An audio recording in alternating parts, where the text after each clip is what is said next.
A lot of questions raised by that, and we're going to be throwing some of those questions now to Mr. Ashok Gehlot, the Chief Minister of Rajasthan, who is with us. We also have with us Nirmala Sitharaman, a BJP spokesperson, and Sudhir Ranjan Sen, of course, who's got that story. We'll be coming to both of you a little later. Mr. Ashok Gehlot, if I can just start off by asking you some of the questions that really emerged from the documents that are in the possession of NDTV. First of all, the basic question, does Vaibhav Gehlot have a professional relationship with these two companies, with Om Metals and with Triton Hotels?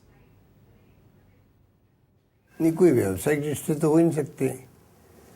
वो advocate हैं, advocate के रूप में वो काम कर रहे थे वहाँ पर, लीगल एडवाइजर के रूप में, और 2006 से वो काम कर रहे हैं वहाँ पर ओम मेटल के अंदर अभी। और वो 4 कंपनी उनकी थी, तो 5-5 हज़ार रुपये उनको वहाँ पे मिलते थे।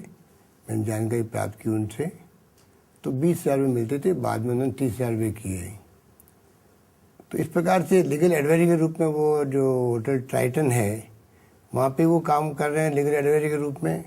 वहाँ उनको 45,000 रुपये मिलते हैं, 5,000 रुपये कटते होंगे। तो इस प्रकार से वो अपना लीगल प्रोफेशन करते हैं।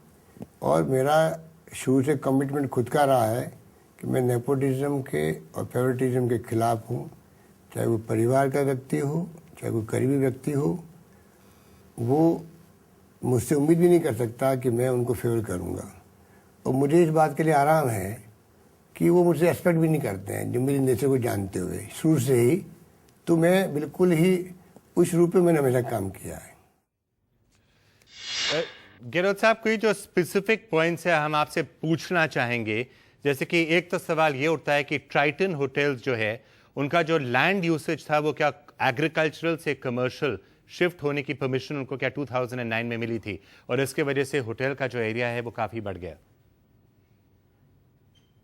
देखिए, वो पिछली गवर्नमेंट के वक्त में ही तो ज़मीन खरीदी गई। मैंने मालूम किया, जब मुझसे क्वेश्चन आपने किया अभी, तो मैंने जानकारी प्राप्त की अभी कि वो पूरी ज़मीन 2007-2008 के अंदर खरीदी गई। और उस वक्त में जो कुछ फॉर्मेलिटीज होती है वो फॉर्मेलिटी पूरी की गई। 90B को लेके हमारी पिछली गवर्नमेंट इतनी बदनाम हुई है, ललित मोदी को लेकर के भी, और 90B को लेके जितना यहाँ पर माहौल बना है, हर आदमी के ज़बान में 90B है, वो भी उनके ज़माने में भी हुई है। उनके ज़माने में हुई ज़मीन के बारे में। और पूरा प्रोसेस उनके ज़माने में पूरा हो चुका था। और अक्टूबर में मेरे ख्याल से 2008 के अंदर उन्होंने स्टेट गवर्नमेंट को भेजा हुआ। खाली 1500 मीटर से ज़्यादा की ज़मीन थी, इसलिए खाली फॉर्मेलिटी होती है स्टेट गवर्नमेंट को भेजने की। वो उसमें 2009 के अंदर उसको ओके किया गया। बाकी कोई कन्वर्जन करना है, 90B करनी है, सब कुछ बीजेपी के ज़माने में हुआ था, जब पिछली गवर्नमेंट थी। हमारे वक्त में कोई फैसला नहीं हुआ।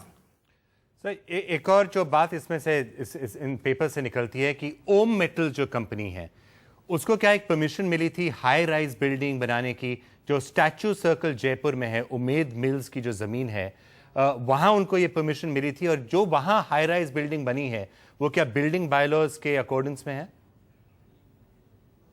देखिए, ये बातें अफवाहें तो चल रही है। जब से इतना बड़ा सौदा हुआ है, बैंक टू बैंक ट्रांजैक्शन हुआ, तब भी कई अफवाहें चलाई गई हमारी विपक्षी पार्टी द्वारा भी, जब ज़मीन का सौदा हुआ तब भी। परंतु मेरे रहते हुए कभी ये संभव नहीं है कि आउट ऑफ वे जाकर के किसी भी व्यक्ति को, मैंने अभी पहले कहा कि चाहे वो कितने करीबी व्यक्ति हो, कोई परिवार का व्यक्ति हो, तब भी बायलॉज को बदल के आप किसी को हाई राइज बिल्डिंग की परमिशन दे दो, ये असंभव है, कभी नहीं हो सकता। और ना परमिशन दी गई है। मेरे लिए तो ये खबरें हैं कि अफवाहें चल रही है, अफवाहें चलते चलते अब मीडिया तक पहुंच गई है। और मीडिया मुझे अभी 15-20 दिन से 3-4 मीडिया वाले मुझसे मित्र लोग पूछ चुके हैं इस बारे में। तो मेरे लिए तो ये खबरें हैं कि अभी तक ना तो उनको कोई परमिशन मिली है और ना कोई ऐसी सरकारी मंशा है कि बायलॉज बदल करके उनको कोई हाई राइज बिल्डिंग बनाने की परमिशन दे दी जाए। अच्छा, गेहलोत साहब, आप कह रहे हैं कि ये सारी अफवाहें हैं, तो एक और मैं अफवाह शायद आपके सामने रखूं कि क्या ये बात सही है कि ओम मेटल्स को एक 457 करोड़ रुपए का contract Kali Sindh gravity dam के साथ जलावर डिस्ट्रिक्ट में मिला था। और मैं एक चीज़ कहूँगा कि जो ओरिजिनल कंडीशंस थे उनमें एक चेंज आया। मैं आपको पढ़ के सुनाना चाहूँगा कि क्या इनमें ये अमेंडमेंट थी कि एक स्पेसिफिक क्लॉज अब आया है कि contractors must have experience in mechanical part handling, और कहा जा रहा है कि इसकी वजह से ओम मेटल्स ही सामने आया था। ये बात सही है कि गलत है? मुख्यमंत्री स्तर पर ये बातें आती भी नहीं है। हाउस के अंदर जरूर डिस्कशन हुआ था ये मैटर, और हमारे जो मंत्री महोदय उन्होंने उसको जवाब दिया हाउस के अंदर, वो इशू वहीं ख़त्म हो गया। क्योंकि L1 आने के बगैर तो किसी को आप ठेका दे ही नहीं सकते।